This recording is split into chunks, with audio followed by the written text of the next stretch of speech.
I sipped my wine quietly while watching the family dynamics unfold around our father's enormous dining table, the same table where our grandfathers will had been read 3 years prior. I'm Sarah Mitchell, the youngest of three, and the crystal. Glasses clinked as my sister Amanda made her fourth toast of the evening to Daddy's 60th birthday. She smiled and toasted wise investments. The final part was directed at me, her signature subtle dig. Sarah, my mother's voice carried that familiar note of disappointment yesterday. I noticed that your cars were getting a little worn out. Are you sure you wouldn't want to talk to Amanda about financial planning? She's done so well with her inheritance. Amanda wore a designer dress and diamond earrings that screamed success. The investment firm's portfolio is up 12% this quarter, and my mother and I are worried that the inheritance was intended to secure your future rather than finance some computer experiment. My brother Michael, the middle child and shrewd investment banker,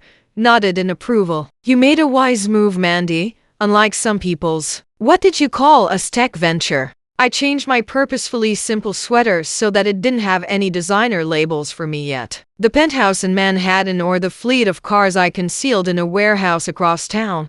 But tonight wasn't about that. Instead, it was about timing, and Amanda's right. My mother sighed as she made wise investments in real estate, blue-chip stocks, and secure bonds, while you looked at my used watch. At least you had your small consulting job, which was actually me managing my tech company, Mindframe Technologies. Through a number of shell corporations, the same company that was about to shock. I'm worried about your retirement, Sarah.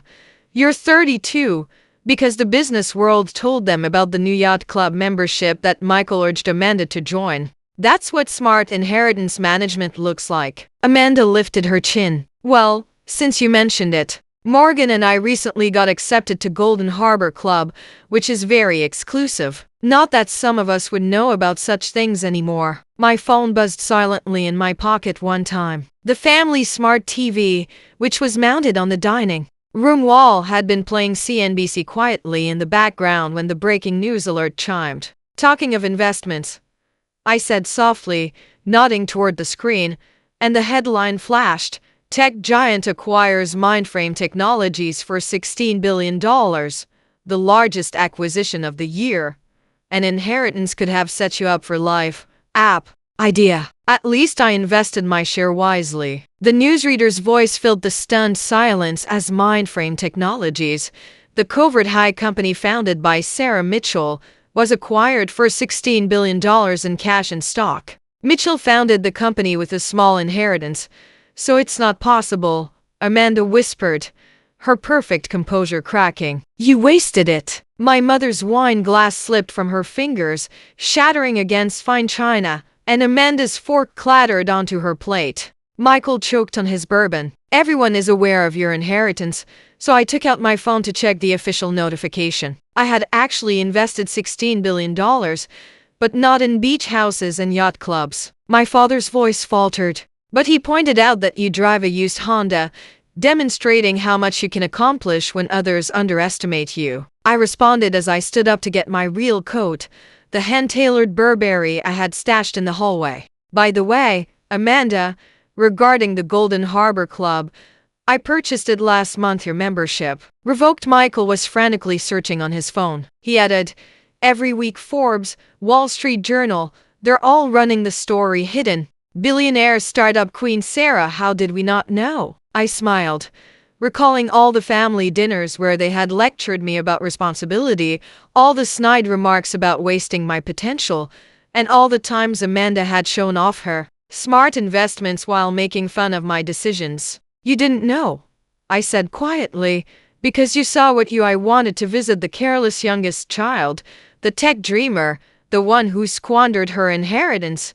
And my phone buzzed once more. My real assistant, not the temporary one they assumed I worked for, said, Miss Mitchell, the private jet is ready, and then the Tokyo office needs you first thing tomorrow. My mother's voice was a little shaky, but I confirmed that there were 12 of them, along with properties in 7 different countries, a tech campus larger than Google's, and yes, Amanda's exquisite yacht. Her shock was not concealed by makeup, But you live in that small condo, which I reserve for family visits. I have since corrected that my real residence occupies the top 3 floors of the new tower downtown, which you called New Money. Last month, I asked why my father demanded this deception, and I was still looking at the TV headlines because you taught me something valuable. I replied that it was sweetest when no one saw it coming, and I checked my real watch, a Patek Philippe worth more than Amanda's beach house. The morning after my father's birthday dinner bombshell,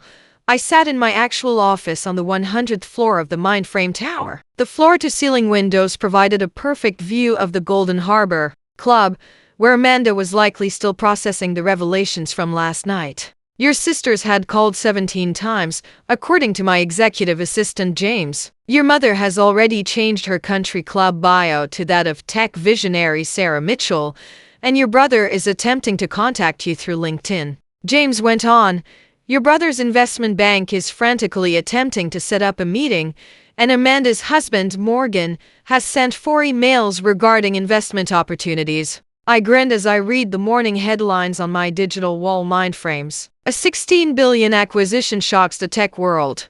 Sarah Mitchell, the heiress who turned millions into billions inside the world's most secretive tech empire. Before I could reply to Amanda's text about a family emergency meeting at mom and dad's, no, this isn't a request, James's voice said. Your mother's in the lobby. He's brought photo albums. I checked the security feed and saw my mother holding old family photos while wearing her best clothes, likely in the hopes of running into press photographers. James then pulled up the Golden Harbor Club ownership documents, and a few minutes later, my mother faltered as she took in the modern layout, the technology, and the unobstructed vistas of every property I had purchased while they believed I was failing. Darling, she managed to say, we had no idea. Obviously, I said, observing her eyes dart around as she likely calculated the office's value in her mind, even though you didn't give a damn about my ideas when you believed I was merely squandering my inheritance. She gripped the picture albums I brought with greater vigor. I raised an eyebrow when you told the country club last month that I was still figuring myself out, or when you suggested that I get a real job at Amanda's firm. We were concerned about you living in that tiny condo and driving that old car while you were building this. I gestured to the empires surrounding us, pointing to every property you see from these windows, including the new tech campus on the river. The press will want to know about your early years, your family's support, and your support. Last week, my phone buzzed again with a message from Amanda's mom. She was going to talk sense into you, so don't be too hasty about the club membership. I whispered to my mother, the acquisition closes in an hour, and I have meetings to prepare. For James, I'll show you out, Sarah. She then stepped forward, spilling pictures onto my desk. Tonight, we're having a family dinner to properly celebrate Amanda's birthday. James showed up at the door. The acquisition team was ready. Miss Mitchell thanked him, and I turned back to my mother, giving Dad my best, and Mom. Those pictures won't be needed because Forbes already has an exclusive on how I built this empire while my family was busy underestimating me. I had already invited the Reynolds and their sons to venture capital, but I cut in on Amanda and told her not to invite anyone to the club because, as of this morning, the entire board has been replaced. As security got ready to take her away, my phone rang, and I saw a message from Michael, the bank's director, who wanted to meet so we could work together and keep it in the family. I laughed and typed back an intriguing offer, but I already own 30% of your bank's shares. Check tomorrow's announcements because this was only the beginning. The acquisition would double Mindframes, the real estate holdings would reshape the city, and my family was going to discover that occasionally the child they wrote off as careless had the acquisition signing ceremony at Mindframe Tower's Grand Hall, which was crowded with energy tech journalists vying for positions, was actually choreographed the entire time. I was wearing a perfectly fitted Alexander McQueen suit, and I was no longer feigning to shop at department stores. Your family's here, James whispered. All of them. I turned to look at the media area and saw my parents, Amanda, Michael, and even Morgan there. My phone buzzed with a text from Michael saying, we need to talk. Family meeting tonight. The bank's board is very interested in any potential partnerships. I smiled and typed back, Actually, check your email. Your bank's ownership changed hands an hour ago in a hostile takeover. Guess who's the majority shareholder? The ceremony screens showed mindframe statistics. Amanda was already networking, presumably claiming she had always believed in her sister's vision. Miss Mitchell, a Bloomberg reporter, approached with a microphone ready. Your sister, Amanda, told us that she was an early supporter of your vision. Would you say that family backing was crucial to your success? I caught Amanda's flinch in the crowd, but I replied loud enough to Carrie that I succeeded despite my family's constant criticism that I'd wasted my inheritance. Sometimes the best motivation is proving everyone wrong. Mother's social smile cracked a little. Michael's banking portfolio almost. I stepped to the podium, recalling all the times Michael had lectured me about responsible money management. The family dinners where they had made fun of my computer hobby, the holiday parties where they had displayed Amanda's smart investments, and the times Michael had lectured me about it. 30 seconds later, the screen started counting down. Morgan was frantically checking his Golden Harbor Club membership status on his phone after rejecting my early investment offer because it was too risky. The documents were signed, and within minutes, the hall erupted. My mother was likely planning how to change the course of history in her social circles, and reporters swarmed in. How does it feel to be one of the youngest tech billionaires? Your net worth just crossed $20 billion. Are you planning to slow down? When everyone underestimates you, it's the sweetest. James showed up at my elbow. Amanda was trying to arrange a family celebration at the Golden Harbor Club. I told her that the club was closed for renovations, so I said, indefinite renovations. Oh, and her beach house. From your modest condo now? I smiled, adjusting my Cartier watch, which I'd kept hidden during years of family criticism. Neighborhoods are being rezoned for my new tech campus, and the ceremony screens displayed the final numbers. My phone was buzzing nonstop, and distant relatives, old friends, and former critics were all rushing to connect. Amanda's message caught my attention, and I thought, please, we can talk about this. The club members are panicking. I should have considered that before spending 3 years making fun of my investments. As security cleared a path through the media, I noticed my father attempting to get to the executive area in time for the show. My father stepped forward and said, "This is amazing, but surely we can discuss this." As I laughed quietly. "We're only family now because I'm worth billions."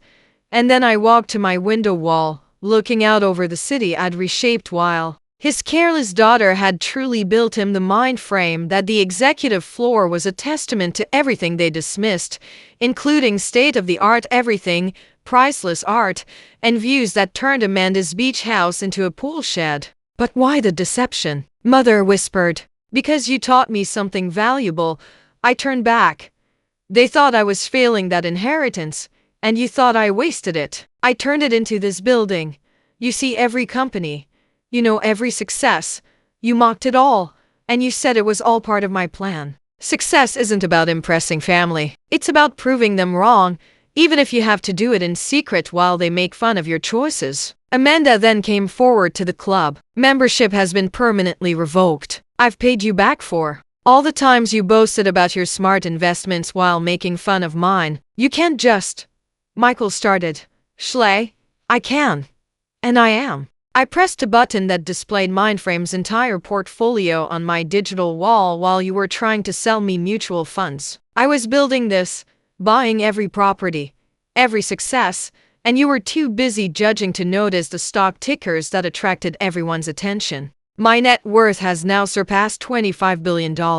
Checking my watch, I realized that I had a board meeting where we were talking about which companies to buy next. James will show you out. Wait. Mother reached for my arm. The Reynolds are having a celebration dinner tonight. I raised an eyebrow at everyone who didn't believe in me. No thanks. Private jet, Amanda whispered, a fleet of them, which I confirmed. But you probably missed that detail while boasting about your time spent in the Hamptons as security came to take them away. Father turned back. Princess, please. We can fix this. I smiled. I already fixed it. Reshaped the entire city. Built a billion-dollar empire, and dispelled all doubts. But at least now you have something tangible to boast about at the country club. Oh, wait. I own that too. After they left, James brought in the final reports. Acquisitions. My phone buzzed one last time with a message from Amanda who said, "Can't make it. Too busy running the empire you said I'd never build, but feel free to discuss my success without me. You've had plenty of practice discussing." I looked back at her bio, a proud mother of a tech pioneer, and laughed, remembering all the times she'd avoided mentioning my career at social events, letting her success be the best retaliation, especially when it comes with the power to change their entire world. Observing the sunset behind buildings I own while gazing out over my city, I grinned. Sometimes the best kind of retaliation isn't proving someone wrong, but rather succeeding so magnificently that they must live with the knowledge of their mistakes.